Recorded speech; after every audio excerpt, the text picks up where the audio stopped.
Hi friends, good evening.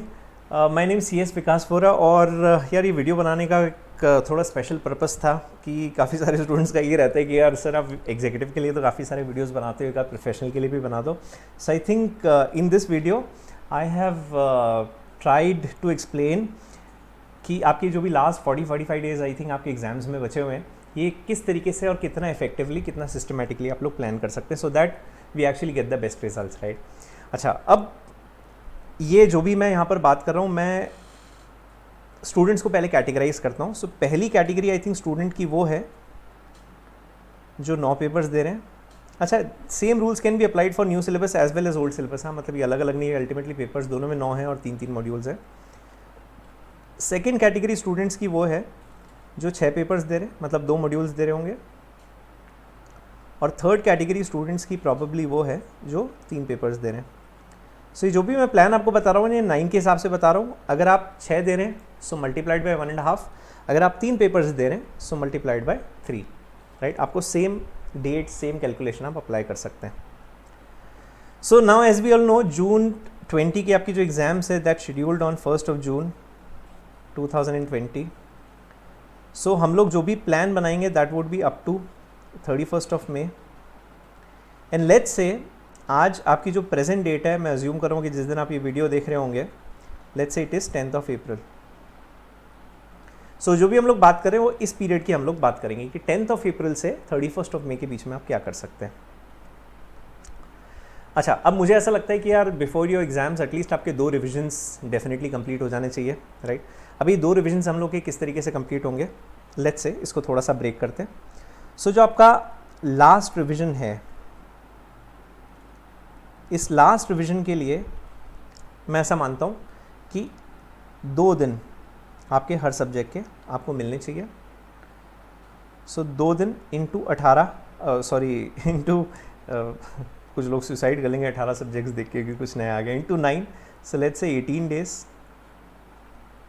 I am sure we must have skipped a heartbeat just now when I said 18 subjects. हाँ जी, so 2 दिन into 9 subjects which is 18 days. So अगर मैं 31 मई से 18 दिन पीछे जाता हूँ, राइट, सो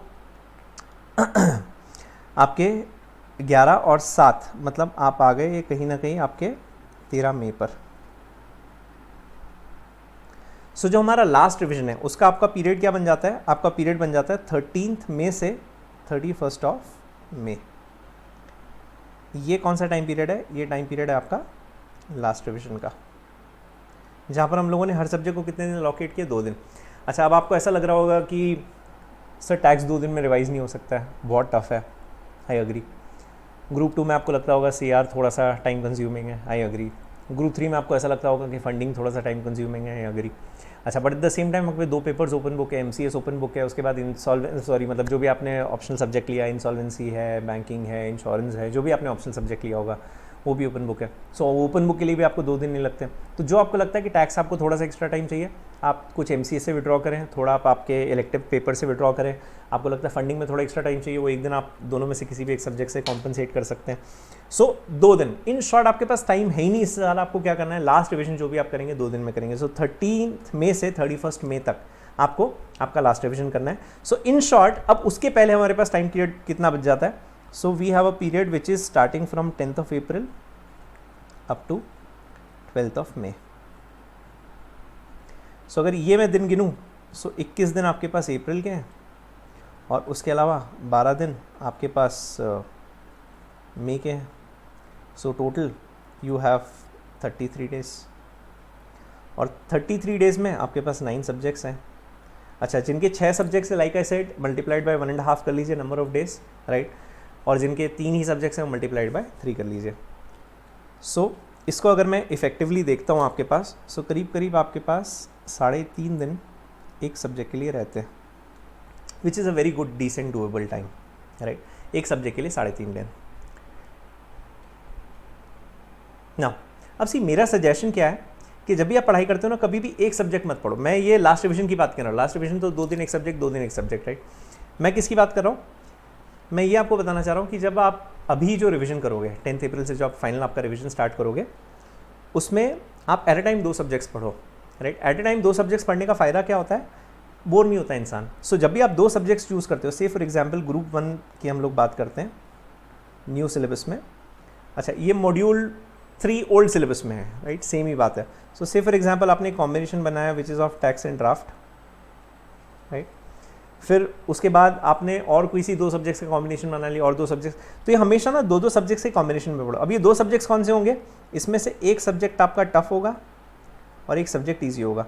ये इंस्टीट्यूट के हिसाब से नहीं, आपके हिसाब से जो आपको लगता है डिफिकल्ट है, जो आपको लगता है ईजी है, तो वैसे कॉम्बिनेशंस बनाओ। अब इस कॉम्बिनेशन के लिए आपके पास 7 दिन है। अब 7 दिन कैसे हो गए सर, आपने तो 3.5 बोला था, क्योंकि दो सब्जेक्ट्स आप साथ में पढ़ रहे हो, मतलब हर हफ्ते में आपको दो सब्जेक्ट्स, हर हफ्ते में आपको दो सब्जेक्ट्स खत्म करने। So effectively by 12th of May आप लोगों ने एक रिविजन पूरे के पूरे 9 सब्जेक्ट्स का कर लिया, राइट, या 6 या 3 जो भी आपके रिस्पेक्टिव नंबर ऑफ सब्जेक्ट्स हैं। और कॉम्बिनेशंस कैसे होंगे, एक टफ एक ईजी ना। अब दूसरा एक और क्वेश्चन अपने दिमाग में आता है कि 7 दिन मेरे को मिल गया, भी 7 दिन मैं किस तरीके से ब्रेक करूं, मतलब 7 दिन का मेरा शेड्यूल या प्लान कैसा हो। अब इसमें ना आपको 2-3 चीज़ें करनी है। सबसे पहले फर्स्ट रूल, आप हर दिन क्या करेंगे, you write 2 questions each day.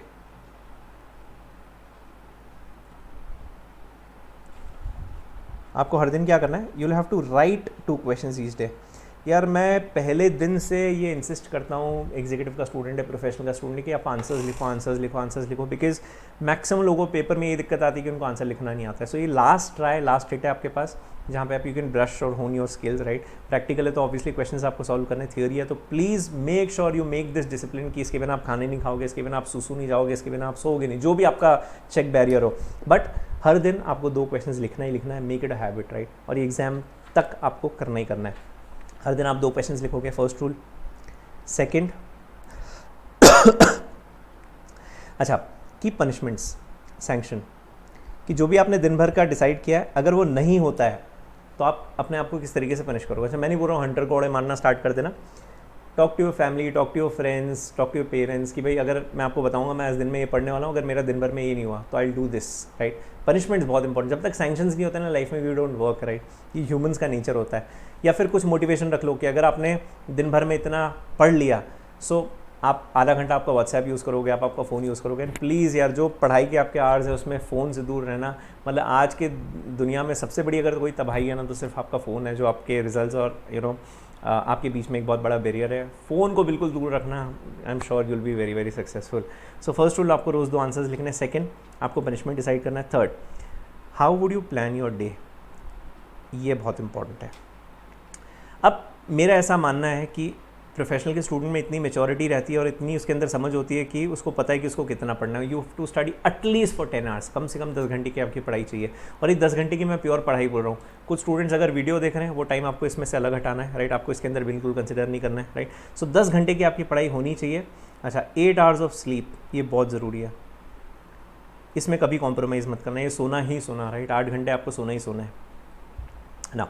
10 घंटे की पढ़ाई कैसे करनी है आपको, इसको ना आप 3 जोन्स में डिवाइड कर ले, zone 1, zone 2 and zone 3। Zone 1 आपका 30 मिनट्स का होगा, जोन 2 आपका 9 घंटे का होगा, और जोन 3 वापस से आपका 30 मिनट्स का होगा। इस तरीके से आप अपने 10 घंटे प्लान करेंगे, राइट। और ये बहुत जेन्युइनली मेरा मानना है यार, वो ना बड़े बड़े प्लान्स कभी सक्सेसफुल नहीं होता। आप बोलते हो मेरे को 30 दिन का प्लान करना है, मेरे को 40 दिन का प्लान करना है, कुछ नहीं होता है 30 दिन 40 दिन। आप आपका दिन प्लान करो, आप आपका 1 घंटा प्लान करो, वो सबसे अच्छा प्लान होता है। क्योंकि 15वें दिन क्या होगा, आपको खांसी चल रही है, आपको टेंशन आ गया, आप कोरोना का टेस्ट कराने चले गए, पॉसिबल है, राइट। सो 15 दिन बाद क्या होगा वो आप देख ही नहीं सकते हो। आप क्या देख सकते हो ना, सबसे ईजी वो ये है कि आने वाला 1 घंटा मैं क्या करने वाला हूँ, राइट। अब मेरा पेट दुख रहा है, मेरी नहीं होगी पढ़ाई, राइट। मैंने मेरे 15 दिन के प्लान में लिखा हुआ था कि आज मेरे को 10 घंटे पढ़ना है, नहीं पढ़ पाया, तो क्या करूंगा। So plan 1 day, plan 1 hour, वो सबसे इंपॉर्टेंट होता है, राइट। सो अब इसको आप कैसे डिवाइड करना है कि जो भी मैंने दिन भर में डिसाइड करना है कि मेरे को पढ़ना है, राइट। फर्स्ट 30 मिनट्स आप क्या करोगे, फर्स्ट 30 मिनट्स आप प्रीवियस डे का रिवीजन करोगे। मतलब जो आपने कल पढ़ा था उसे आप आज रिवाइज करोगे। सो सबसे पहले हम लोग क्या करेंगे, फर्स्ट प्रीवियस डे का रिवीजन करेंगे। ये आपकी दिन भर का जो आपका स्टडी प्लान है वो आप करोगे 9 घंटे में। और सोने के पहले, राइट, आधा घंटा आप रिवीजन करोगे सेम डे का। मतलब जो आपने दिन भर में पढ़ा है वो आप रात को सोने के पहले रिवाइज करोगे। सो पहले 30 मिनट आपने कल का रिवीजन किया, 9 घंटे आपने पढ़ाई की, और लास्ट के जो 30 मिनट आपके पास वापस से बचे हैं, वो वापस से आपने दिन भर आज जो पढ़ा है वो आपने रिवाइज करना है। अच्छा, ऐसा करने का पर्पस क्या होता है? यार सी, पढ़ना बहुत आसान है, हर इंसान पढ़ लेता है। प्रॉब्लम कहाँ आती है? प्रॉब्लम आती है रिवीजन में। People don't revise, and unfortunately professional exams is a memory test. इतना कंटेंट होता है, इतनी बड़ी बड़ी आपकी किताबें होती हैं, तो प्रैक्टिकली स्टूडेंट्स के लिए बहुत डिफिकल्ट हो जाता है वो सारी चीज़ें रिटेन करना। सो सबसे इंपॉर्टेंट क्या है ना, रिविजन। और जब आप रिविजन कर रहे हो ना, मतलब ये मान के चलना कि आपकी 2 रीडिंग्स हो रही है, एक जो आपने पढ़ाई की है, और दूसरा जब आप रिवीजन करते हो तो आप रिकॉल करने की कोशिश करते हो, and that is when it goes to your subconscious, right. So revise it as many times as possible. जब तक आपको याद ना आए ना, तब तक कीप रिवाइजिंग इट, राइट। अच्छा, सो दिन का अपने को समझ में आ रहा है 10 घंटे कैसे ब्रेक करना है। फर्स्ट 30 मिनट्स 9 घंटे, और लास्ट 30 मिनट्स। पहले 30 मिनट में कल का रिविजन, 9 घंटे में दिन भर की पढ़ाई, और आने वाले 30 मिनट में आज जो भी आपने दिन भर में पढ़ा उसका रिविजन। अच्छा, एक और थंब रूल बहुत इंपॉर्टेंट जो ये है, वो ये होता है कि सर हम लोग सुबह पढ़ें या हम लोग रात को पढ़ें। सर हमारे घर पे सब लोग बोलते हैं कि सुबह पढ़ना चाहिए, जो सुबह पढ़ते हो इंसान को याद रहता है, लेकिन मेरी तो नींद ही नहीं खुलती है। I understand, right.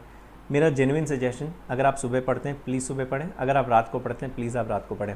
जो लोग रात को पढ़ते हैं उनका दिन ही रात से स्टार्ट होगा, जो लोग सुबह पढ़ते हैं उनका उठने के बाद दिन स्टार्ट होगा, राइट। और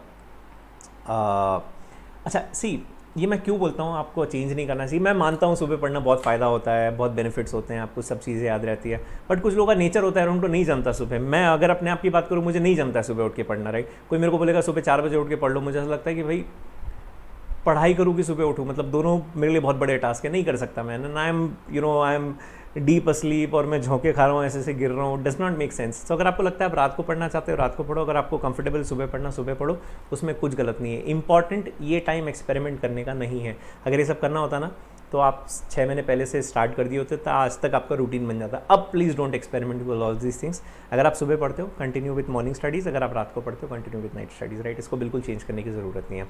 तो मेरा सजेशन रहेगा, प्लीज़ डोंट चेंज दिस। 8 घंटे आपको सोना ही सोना है। हैव वेरी गुड फूड, मैं लिखना भूल गया। सो प्रॉपर अच्छी डाइट आप लो, जो भी आप खाना पसंद करते हो सब खाओ। घी तेल ऑब्वियसली थोड़ा अवॉइड करना, नहीं तो उसके बाद आप सोए रहोगे। डे का प्लान मैंने आपको बता दिया, पनिशमेंट आपको बताना है, एंड हर दिन आपको 2 क्वेश्चंस लिखना है, राइट। मेरे ख्याल से अगर आप इस तरीके से आगे जाते हो, सो बहुत मुश्किल नहीं है सीएस प्रोफेशनल, बहुत डिफिकल्ट, मतलब एक्चुअली पास करना मुश्किल नहीं है। कंटेंट काफ़ी लाइट है, काफ़ी मैनेजेबल है। इनफैक्ट बहुत सारी ऐसी चीज़ें जो आप एग्जीक्यूटिव में ऑलरेडी पढ़ चुके हैं, तो मेरे हिसाब से प्रोफेशनल का वो एक चैलेंज नहीं आता है। प्रॉब्लम बस एक ही है, मेमोरी, राइट।